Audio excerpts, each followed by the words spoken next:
Nous avons remarqué, durant la lecture du Saint-Évangile, une pensée qui doit sans aucun doute mettre en mouvement toute âme sérieuse et la déterminer, non pas à se décourager, mais à chercher. Sans mouvement, en effet, il n'y a pas de changement possible.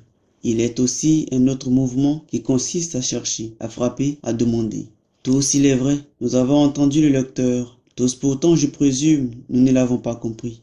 Sa voix donc nous signale ce qu'avec moi, vous devez chercher, examiner, demander la grâce de comprendre.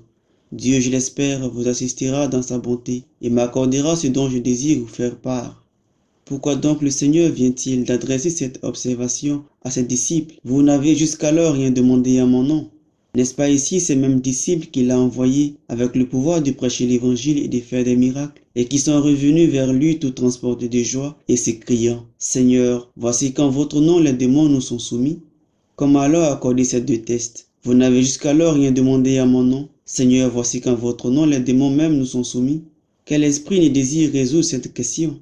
Donc il nous faut demander, chercher, frapper. Faisons-le avec une piété pleine de foi, non pas avec une inquiétude charnelle, mais avec une humble dépendance. Et celui qui nous voit frapper ne dédaignera pas de nous ouvrir.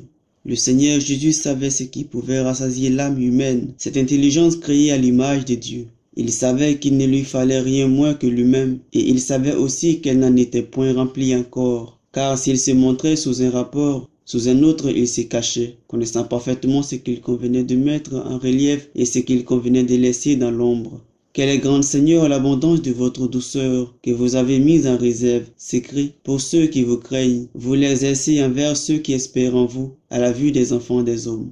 Psaume 31, 20.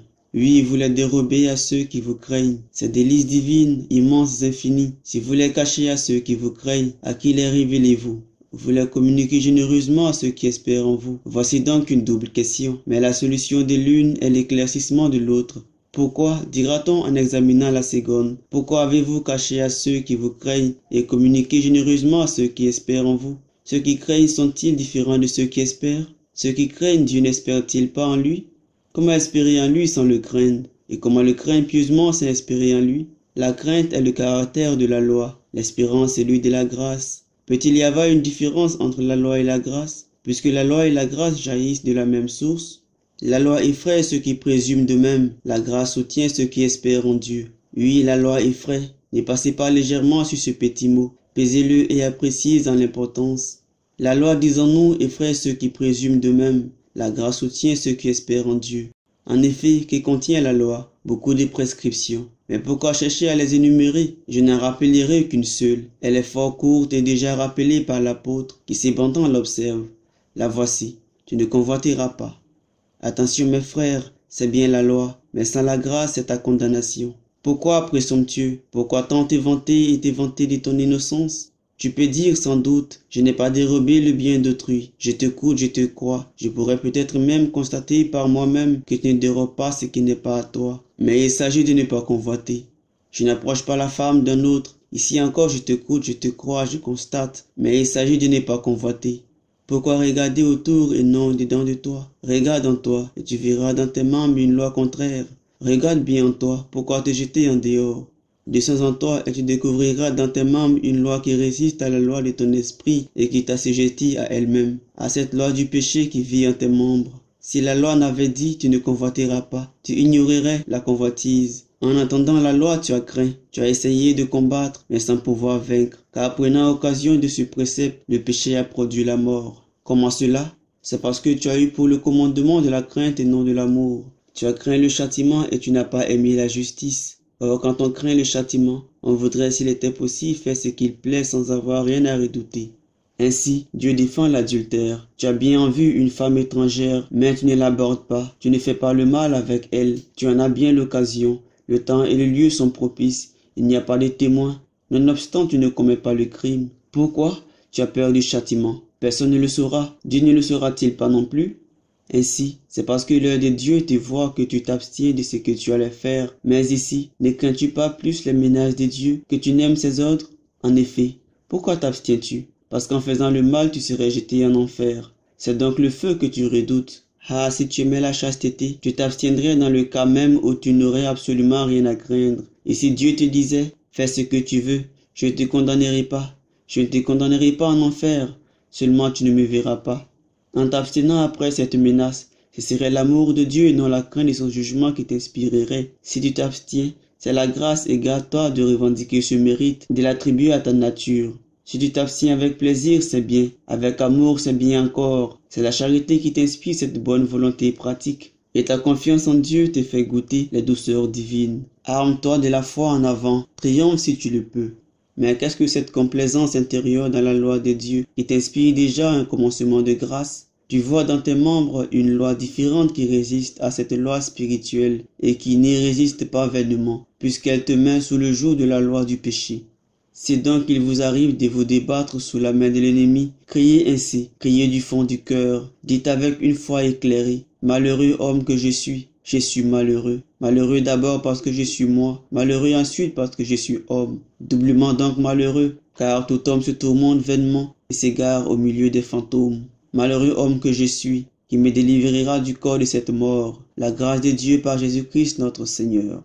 Les disciples de notre Seigneur Jésus-Christ étaient encore sous la loi, et ils avaient besoin d'être encore purifiés et nourris, d'être encore réprimandés et redressés, car ils étaient sujets encore à la convoitise, quoique la loi dise « tu ne convoiteras pas ».